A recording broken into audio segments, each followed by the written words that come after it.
What if I told you there was a neighborhood that was rivaling the ever so popular Noe Valley because it has an emerging commercial corridor, access to really great public transit, and a smaller community feel, but at 25% less the cost?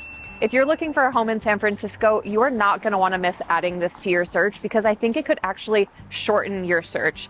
I've actually had buyers tell me that they prefer this over Noe. Okay, so we're gonna walk in a few seconds. We're gonna get to the downtown strip of this neighborhood, and I'm gonna show you a little bit more about why this neighborhood is generating buzz. Then we're gonna talk through the amenities nearby. We're gonna go visit some parks, and I'm also gonna show you the residential corridor and talk through what it costs to live here and what you can get for your money here. You are not gonna wanna miss adding this to your search. And if you're looking for other under the radar neighborhoods in San Francisco, tune in every Monday at 5 p.m. where I will show you some more hidden secrets just like this. Okay, let's head to the commercial corridor. Okay, so we're at the start of the main commercial corridor of West Portal. It's about 4 or 5 blocks long that way, obviously on either side of the road. This is the start of it all, Little Original Joe's. It's fairly newer. I mean, maybe in the last few years. I don't know exactly when it popped in here, but if you're someone who lives in San Francisco already, you probably know Original Joe's, which is the mother or father of this restaurant, the same owners. It is a flagship Italian restaurant. It's currently in North Beach. They have one in Westlake as well. But Little Original Joe's is kind of their newer arm. Super cute. They have a little kind of grocer of Italian products, and then in the store, you can also grab a lunch. You can grab, I think, a slice of pizza, but they're more like grab and go style, but super cute. They also just opened one in the Marina, which is a little bit more, I think, of a sit down restaurant. I've heard it's always packed. At least the one in the Marina is, because it has all the seating. That one is more, again, grab and go, little grocer. I think there's tables that you can sit at outside, but a really cute addition to the neighborhood in the last few years or so. So we'll just keep walking the area. The weather was not great today, and so across the city it's been a little rainy. So we are taking an opportunity of no rain right now, but it is in the morning right now. So all of the shops are, for the most part, kind of closed or just starting to open. So I'll just point out the best things in this area, and specifically, I really want to point out the new restaurants that are generating some buzz right now. I read a headline recently that said that it's having a moment, this neighborhood, which I really agree with. I feel like people just keep talking about the restaurants and businesses that are popping up here, and people from other parts of the city are coming to West Portal to take a look at those, which is great for the neighborhood because I do feel I've heard the term sleepy used for West Portal before, and there is an element of that. It is kind of a small community, kind of small town's probably not the right word, but small community, a little quieter feel here. The reason I think it's having a moment is it's getting these buzzy little businesses popping up, and it's all kind of happening at the same time. There's several new things in the area, and so it's kind of a cool almost mix of that old and new. I'm gonna pause for just a second. Ballast Coffee, I think I'm saying that right, is one of the main coffee shops in the area. Not a chain or anything like that, which is nice. I go there sometimes with my laptop and work, so kind of a good go-to. Anyway, it has that sleepy vibe to it, but because I think there's some freshness coming as well, it has that really nice balance and that nice mix. So once we get to those shops, I'm definitely gonna point them out because they're really fun and putting West Portal on the map for sure. I'm going to point out there are a few vacancies in the area still. I mean, any commercial area has those. I do think that there is some elements still of COVID having an impact on neighborhoods in the city, and there's still being a resurgence of those businesses. So, but I think there are vacancies here, but I think that it has, I read actually also that it has bounced back faster than other commercial sections of San Francisco because it relies a lot less here, supposedly, on tourism because it's more of a community feel here. People aren't coming here from, out of town necessarily. And so the basis for this business here is really on the people that live around here. And so I think that has enabled this area to bounce back faster, as I said. So this is one of the moments that we need to pause for. This is Elena's, which is the new hot Mexican restaurant in the city, and it's in West Portal. Okay, so that's Elena's. It's like 10 in the morning right now, so they're definitely not open, but they are open for lunch and for dinner. And it's so interesting. This street is mostly filled with smaller businesses, I would say, in terms of just like the size and scale of the restaurants themselves. Whereas if you get downtown, you can get these mega restaurants, but this one's very different for the neighborhood. It is a very prominent and large kind of full-scale restaurant. You walk in there and it feels like you're walking into like an LA restaurant or something kind of tropical in some ways. But it's beautiful, very beautiful, very new and fresh looking. I have heard that it is hard to get a reservation there right now, which isn't typically the case for the restaurants in this area. So very fresh, new vibe. I have not been yet. I need to go. Yeah, this is one of the restaurants that's probably generating the most buzz. It just opened this year, and super, super cute addition to the neighborhood that has people coming from other parts of the city. So one of the things that I like about West Portal is that it has businesses that are owned by people who live in West Portal. You know, I hear stories of business owners who pop into each other's businesses on a daily basis, and it's just like business owners supporting business owners. San Francisco doesn't have a lot of chains in general. It's very much a city that promotes and thrives on small businesses. And I'll just point out you have an urgent care here, which is nice. I've used that a few times myself. It's a neighborhood that thrives on community. It thrives on people building up other people, and I really like that about this neighborhood. Okay, this is buzzy spot number 2 on the list. It's called George's. It is not quite open yet, but it's a donut shop. The pastry chef there, I think, is affiliated with Michelin star restaurants, which is kind of cool. They are set to open in January of 2025. There's a lot of buzz over that place. So they're going to be serving, I think, donuts as their kind of primary thing, but also just other pastries. I think also like lunch, grab and go stuff as well. But that also, like Elena's, the Mexican spot that we were at, is just like, it's like taking over these smaller spaces, and it's just bright and tall ceilings and a lot of scale. And again, it's just like not something that you're as used to in this neighborhood, but it's such a fun element to bring to West Portal. I'll just point out there's like a private gym studio training here. There's not really a core gym in the area, which I think, you know, someone who lives in maybe the Marina or Cow Hollow, you have like your Equinoxes or even like a 24-hour fitness. There's not really that on this street proper, again, because the businesses are just smaller in general. So instead of that, you have a few workout class type businesses like a Pure Barre. You have a, all right, we're gonna watch traffic here.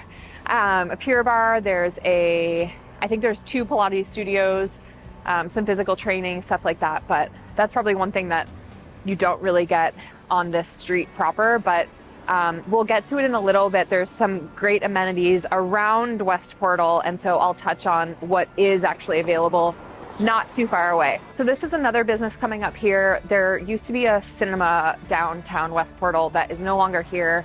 So this will get filled at some point, I'm sure, with something. One of the sad things that closed during COVID, always nice to have a local movie theater. So sad to see that one go, but we'll see what pops up. Always need your tarot card reader in every neighborhood. Okay, this place is this slice of pizza place, or larger pizzas as well. But I was here the other day. One thing I like to do, it being in real estate, is try sliced pizzas in every neighborhood that I'm going to. Just like throughout the day, I'm going to a showing, grab a slice of pizza, and that's one of the spots that I like to go to. So good pizza. They've been around for a while. I think they also serve Brazilian food there. I haven't had it, but I'm pretty certain that's also on their menu. This is a good Indian restaurant. And then all these, you know, like the rest of San Francisco, all these businesses have sort of kept open their parklets and outdoor dining, which is really, really good for the neighborhood and good for businesses in terms of generating those extra seats worth of diners. In San Francisco, we can really do that all year round, which is one of the best parts about living here. So one of the things I want to get to in just a second, you probably heard a little bit in the background. Before we do, I'll get to it in a second. Public transportation. So this is one of the bodegas in the neighborhood. It's called Easy Freezy. Easy Freezy, not to be confused with Easy Breezy, which is the yogurt shop across the street. But again, a little bodega. So there's not really a big grocery store right on this strip. You have two bodegas like that. So I'll get to the groceries nearby in a second. This is a wine shop called Unwind. You can get a glass of wine here. I feel like it's a great idea to get off the Muni, which is right here. So that's your main public transit. Get off the Muni after a day of work downtown, come here, grab a glass of wine on the corner. So while we're standing here, let me get into public transit a little. So West Portal is amazing because of public transit. So unlike a lot of the neighborhoods around West Portal that have minimal public transit, this is actually a hub of transit. So you have the Muni line, which is the main train line that gets you all the way downtown. So if you work in the Embarcadero, you work downtown San Francisco, you would want to live in West Portal to get direct access. So this is probably the last stop on this side of town to get you downtown. So amazing that there's a station here. It's a covered station. So, you know, when it's raining or icky out like today, it's just nice to have that here. And then that train line goes the length of this commercial section as well and sort of juts out to various corners of the city. So to be in the central hub is kind of prime, again, especially for this a little bit sleepier part of the city. Over here, while we're standing on this corner, you have Philosophers Club, which is a long-standing bar here. Submarine Center, which I heard is one of the best subs in the city. I have yet to try it myself. But those are some outposts that people love to talk about here. Okay, one other thing I want to point out at the end of the street here near the Muni is the public library that's on the corner here. So great place to go with kids. Always nice to have a library nearby, and it's nice that it's right next to, you know, your coffee shops and other things. So you grab a coffee on a Saturday morning and hit up the library with your little ones. One thing that I want to point out while we're standing here as well is a really, really sad story that happened earlier, I think this year.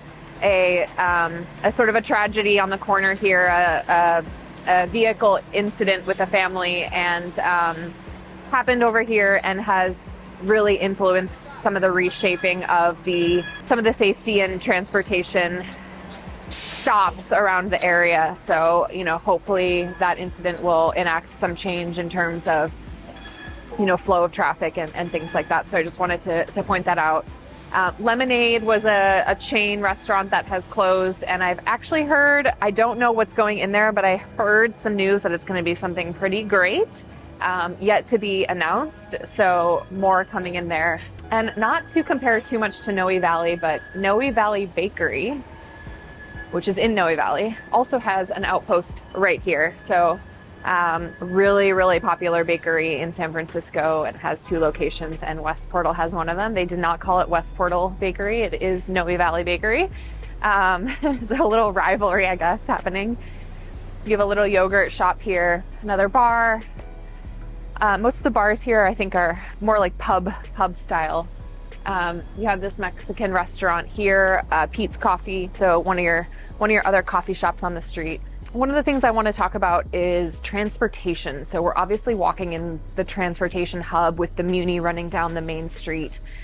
You should check out a video that my colleague Ruth did on 2 other sort of under the radar neighborhoods in San Francisco, but she mentions in that video that really Noe Valley is so coveted in many ways because it is such a great neighborhood for people in tech, because that access to the freeway to get down to the peninsula in the South Bay is perfect for people living in Noe. And so tech is a huge influence in that neighborhood, but West Portal could rival Noe in that sense for sure. And we are right here so close to Junipero Serra, which is a thoroughfare that connects you to 280, the freeway. So if you live in West Portal, it is super, super easy to get to the freeway and go south. And another amazing thing is I think it's the westernmost shuttle stop for tech workers. So like Google has their tech shuttle to bring people to work. Apple has one as well. And there's one right at the corner of West Portal. So people going down to that part, this is a neighborhood you cannot miss because the access is just so prime. And then you have bus stops and muni stops, again, taking you all over to other parts of the city. So really great bus lines coming from this part of town as well. So transportation, it's so prime here. You honestly can't get much better than this. There's no BART, but there's only so many BART stations in San Francisco, so you're not getting that in most places. You have a Starbucks here on the corner. No neighborhood is complete without one. A sushi spot, I have not been there yet. This is Shaw's. It is a century-old candy shop. They just kind of renovated, I think, because it was a little bit more kind of traditional ice cream parlor, and now it's a little bit refreshed.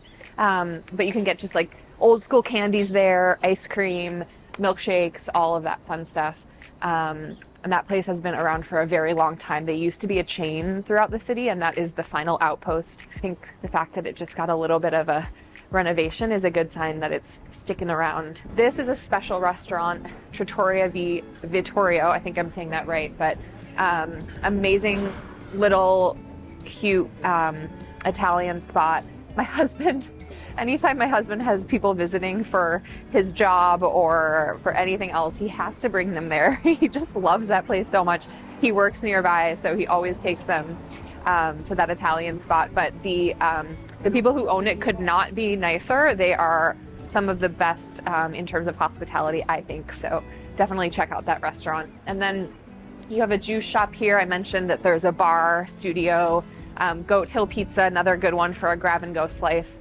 I think their pizzas have sourdough crust, which is very San Francisco, an inexpensive grab and go. This is the second little bodega. Again, really just like a few things to grab here. Not a full grocery store by any means, but get a few produce items on your way home or something. You really have all your amenities on this street. It really is a kind of full-fledged commercial downtown. I mean, you go to the vet, you go to your urgent care, you have shipping and postal, and of course, just all of those things, all the boxes checked.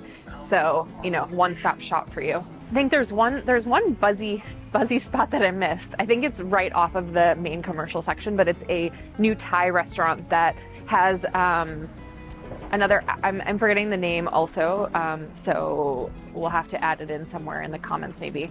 But it's a new Thai spot that had a pop-up before, and then now they have a full-fledged restaurant. But I heard it is very, very good. That is just opening recently. So you have to check that out. We are coming to the end of the commercial section. Thanks for bearing with us. We are going to head next to one of the most secret, beautiful parks in this neighborhood.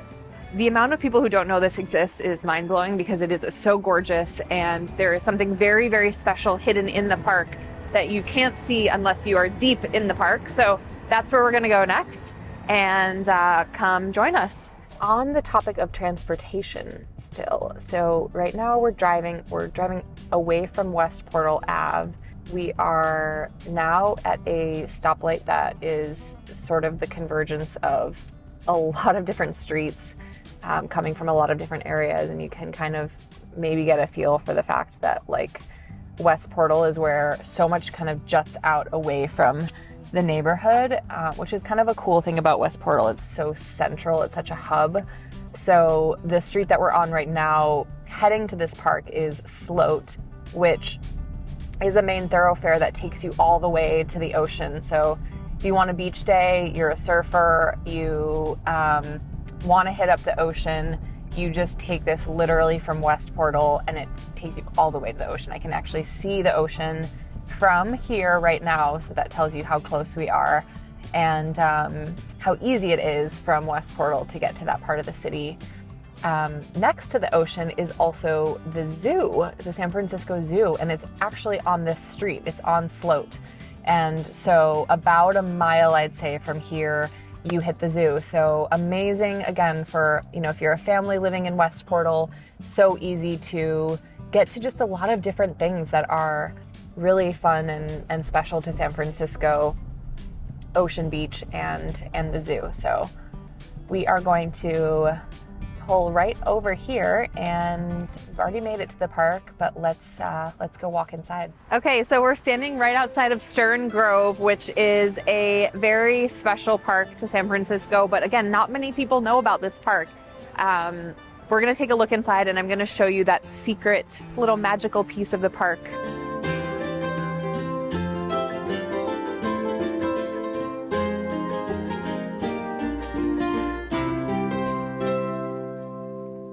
Okay, so we've made it down the hill to the base of the park, and we are walking into the concert meadow. So Stern Grove has a summer music festival or performance festival, and this is the amphitheater. It's a natural amphitheater built with these stones and this lawn here, and so it is just so beautiful. It is so cool. They're free concerts, and I don't know how many there are per year. Maybe there's like 10 or so, could be more. But free, as I said, it's all natural, built into this hillside with these big eucalyptus trees kind of towering over you. And I don't know what that does to the acoustics, but you're just surrounded by trees. It's just such a beautiful, beautiful spot to take in a concert or a performance. This year, the San Francisco Symphony played, Frank Moody played, I'm trying to think who else, but some actually big names for a venue that is on the smaller side like this. So obviously there's a lawn down there, and then these kind of seats over here. There's a lot of food trucks that will come down. You can grab some food and some drinks. You can bring your own as well. I know that parking, if you're coming from other areas of the city, can be a little bit tricky. So, people will take the bus lines, the Muni lines to get here, or, obviously local residents could just walk. It is entirely walkable from probably any one spot in West Portal. Does get packed because they're free concerts, so definitely coming early and kind of seeking your claim.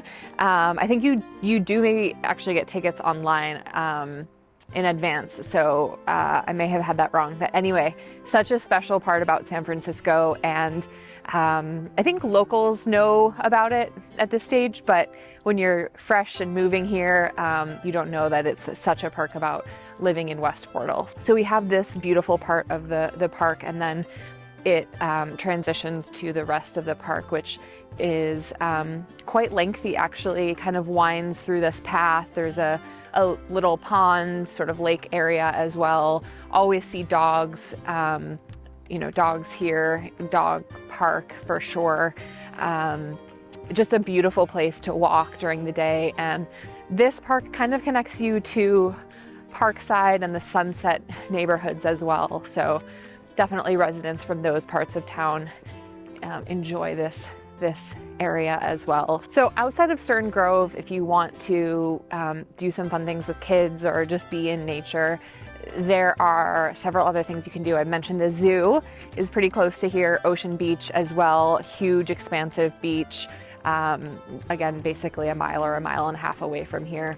And then you have a playground in West Portal. I think it's called like Dragon Park or something, or the kids call it Dragon Park because there's a big dragon in the play structure. But that's really nice. The library obviously is here too, so in terms of things with kids. And then in a second, we are gonna get to the mall. There's a big mall that is literally down the road from here. There aren't that many malls in San Francisco because it's a city, so that's more of a suburban feel. But in proximity to West Portal, you have a very big mall that is very much transforming. There are so many new things popping up there, and so I wanna show you all the fun things to do there. We're gonna take a drive over and talk through what you can do at Stonestown. Okay, so we are on our way from Stern Grove to what is called Stonestown, which is a mall, I'd say within a mile of West Portal, and it's probably one of two sort of major mall type shopping options that we have in San Francisco. So really awesome that it is right next to West Portal. And as we drive there, let's talk a little bit about weather. That's a topic that is always top of mind for buyers, especially in San Francisco. If you don't know by now, San Francisco has many, many microclimates, even within the 7x7 sort of parameters of the city. So knowing what the weather is in each neighborhood can be very confusing, which is, if you're having having questions about it, definitely reach out to us, because I feel like there's no neighborhood that is the same in terms of what weather it offers. It's so nuanced. So West Portal is not as good as Noe in terms of weather. So that is one hit against it.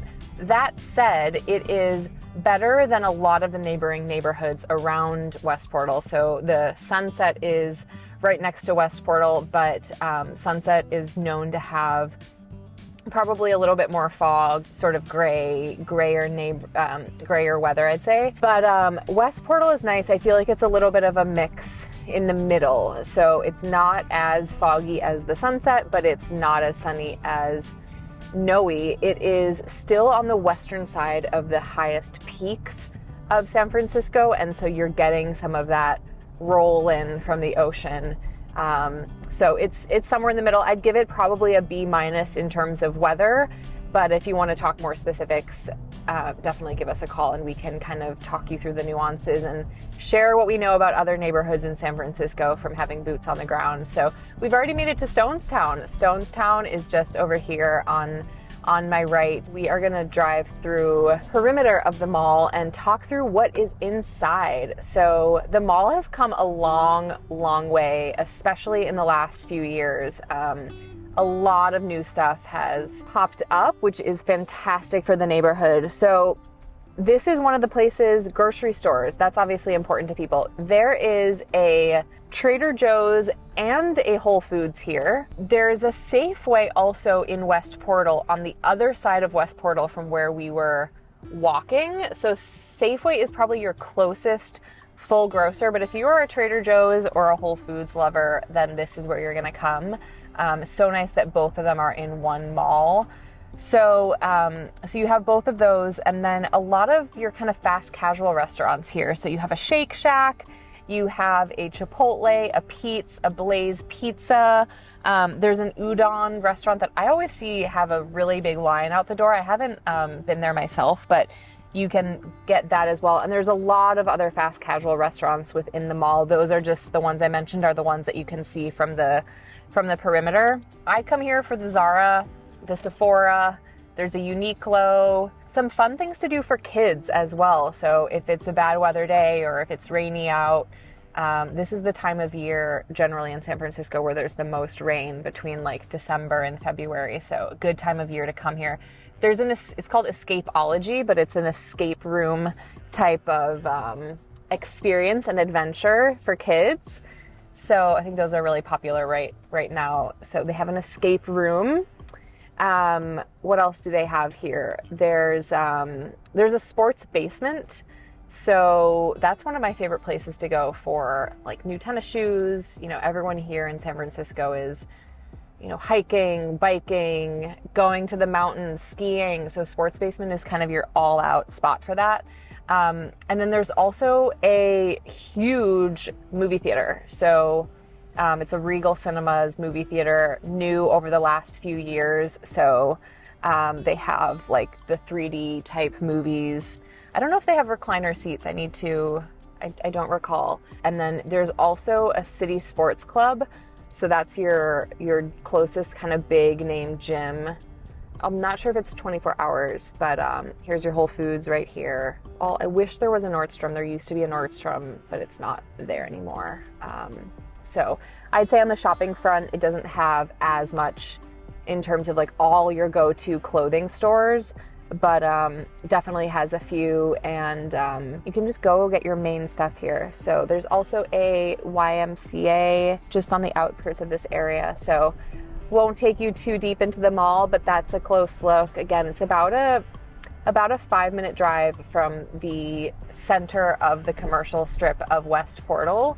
So super easy to get to. And then you can also take the bus line to get to the mall as well if you are not a car owner yourself. I can see Stearns Grove from here, so everything is just super close nearby. We are gonna head right now to maybe the most important part of this video, which is the housing inventory. So if you want to move here, you want to know what the houses are like, you want to know what you can get for your money. So let's go drive. We are going to start at the most expensive, not that you want the most expensive, but the most expensive home that sold this year in West Portal. I'll tell you how much it cost. We'll get into the nitty-gritty of what it takes to live in this part of town. So we're standing outside the most expensive home that sold this year in West Portal. Let's talk about why it is so desirable and why it was the highest price. So from here, I can see the commercial section of West Portal. So obviously walkability is super, super important to people.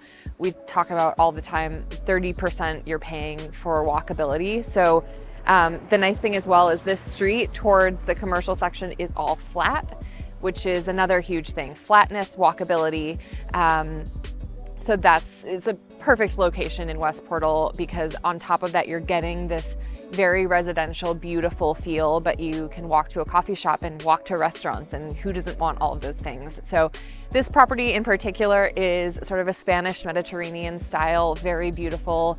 The home is older, so homes in West Portal, there was nothing that sold this year that was older or younger than 1940s. So everything is pretty much between the 1920s and 1940s construction here. But that property had a ton of systems upgraded. So they had a new roof put on, they even added AC, which is not very common in this part of town. So system upgrades for sure. It is a 4-bedroom, 3-bathroom, but also 2 half baths in addition to that in that home. A perfect floor plan. You have 3 bedrooms on the top level with 2 bathrooms. The main level is all of your living space, and then there are kind of guest quarters or flex space on the lowest floor, and so that is prime in San Francisco. That is what we are always looking for. So that home checks all the boxes. It also walks out directly, the living space walks directly onto a flat yard. That is kind of crucial in terms of checking all your boxes. So what else in terms of real estate facts here? So what else can you get here? What is the average price point? How does it compare to Noe? So the average price point here is $2.2 million for a single family home. There were only 16 sales this year in West Portal. It is a very small pocket of the city. So Noe Valley in comparison had 6 times more just single family homes that sold. There were no condos or TICs that sold here because there's really not that inventory here, but Noe had an equal amount of single family homes as it did condos and TICs. So there's a lot of diversity there in terms of product type. It's a lot more to choose from because the neighborhood is so big in comparison at least. But if you're looking for something like Noe, I mean, Noe is 25% more expensive than West Portal. West Portal's highest priced homes are pretty much Noe's average. So Noe Valley single family homes, the average was $3 million. The range there is, up to $7 million. So again, just diversity in product type, whereas here it's pretty common to kind of know what you're getting here. What people like about these homes are most of them are detached. So in surrounding neighborhoods like the Sunset or Parkside, for example, most of the homes are all attached. So you get less light in there. You don't always have side yards or thoroughfares to your backyard. But here you can tell they have it, which is very, very special and what people really like in San Francisco. So that is something that you see here. And let's talk about the lowest price home here. So 2.2 is the average for a single family home. The lowest single family sale here this year was $1.4 million. So what does that get you? It was a fixer property. It was a 2-bed, 1-bath, so not a large footprint. And it needed work inside. It was also right next to a commercial hub, as in it was like right next to a restaurant, which people want to be by the commercial section, but they don't want to be on top of it. So striking that perfect balance is what people prefer. So the location is not exactly what, it's not perfect, which is why it reflects it in terms of being quite a bit below the average. In terms of price per square foot, the average size of West Portal's homes are about just over 2,000 square feet, and the average price per square foot is a little over 1,000 a square foot. The highest price per square foot was closer to 1,300, and that highest is the average for Noe. So Noe's price per square foot is around 1,300 square feet. So that's that discount that you're getting there. And if you want to get your foot in the door here for a little bit lower, you're not really getting something in Noe for really that often under 2.5 that's in good condition. Most of those homes need a bit of work. So if you want something a little bit more turnkey for that budget, this is a great place to look. What if you want more options than West Portal? Let's say you want something with a little bit of a lower price point. Where else should you look? So if you're feeling like this is a little bit above your range, check out Parkside, the Sunset. Those are pretty common to compare to West Portal. They don't have as much walkability, but there's a lot more to choose from, and you can get in for a lower price point. Another comparable is two other very small pockets, hidden gem neighborhoods: Pine Lake Park, which is right next to Stern Grove, and Lakeshore, which is right next to Pine Lake Park. So both very, very small neighborhoods. You get a lot of detached homes just like you do in West Portal, but very comparable in terms of price point. So if you feel like, there's only 16 homes that sold in West Portal this year, I need to add more diversity to my search, add those in for sure. They're fantastic neighborhoods and very hidden. A lot of people just don't even know that they exist.